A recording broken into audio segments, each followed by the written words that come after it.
right, here we are, guys, for hole number 2. And I mentioned this one earlier today. If you watch my first playthrough, you'll see that I made a mistake on this hole. It more has to do with kind of moving the target down to lower ground and the ball landing short. So you need to protect against that when you're playing. And one of the things you can do is power 5 or win 5 balls like the new season 11.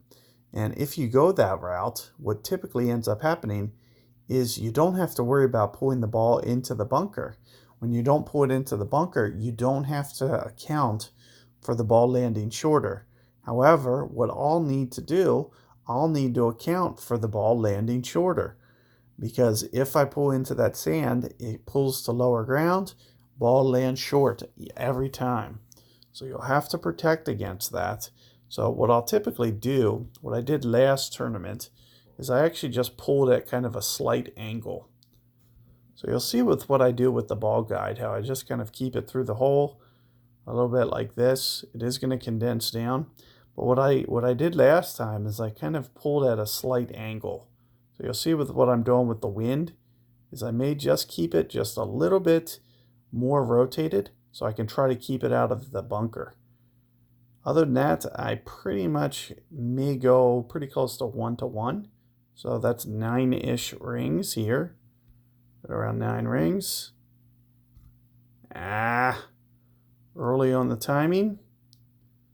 And sure enough, it still hit the bunker. So that's 2 for 2 in the sand there. Even pulling at that slight angle, it still wasn't enough. One of the things that I was mentioning, though, it will be enough. I would have said you could pretty much probably do exactly what I just did with just a little bit rotated with a win 5 ball. But since I need to move so many rings and that wind's so intense, you still need to kind of pull up, so you'll probably want to just push forward. Another thing, when you're starting up here and pulling down here, even if I'm not pulling into the bunker, it's still going down to lower ground. You can see that the ball trajectory is still going down to this lower target. So even though I'm not pulling into the sand, I'm still pulling to lower ground. That's why the ball's coming up short. However, when you only have a 5 wind versus a 9, you're going to be moving half that distance.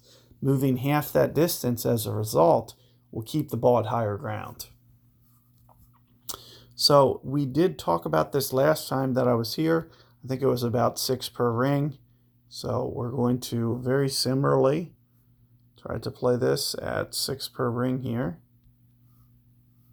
And I'm thinking somewhere around 2 on the top spin. Maybe just a little bit more just to be on the safe side. Somewhere right in here. Spit 5 and Malibu should be very, very similar. So I'm thinking right just a little bit more than 1 ring.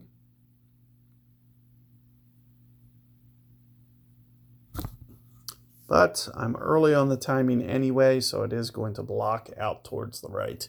You're going to need your perfect ball. I wasn't able to get it. However, what you're going to want to do is work towards that adjustment that keeps that ball out of the sand. So, but this is just, one of those things where I needed to, more or less get a starting point. So I basically have you guys showing you what kind of not to do. So moving forward, you guys should be able to keep it out of that bunker, no problem. The best thing that I recommend after you do that ring adjustment, like I just did on this hole, just pull it forward a ring and a half. So just straighten out your ball guide, square it up back towards the hole, and once you do that, just pull it straight up about 1.5 rings and then play the shot as normal. So good luck with that hole, and I will see you guys on the next one.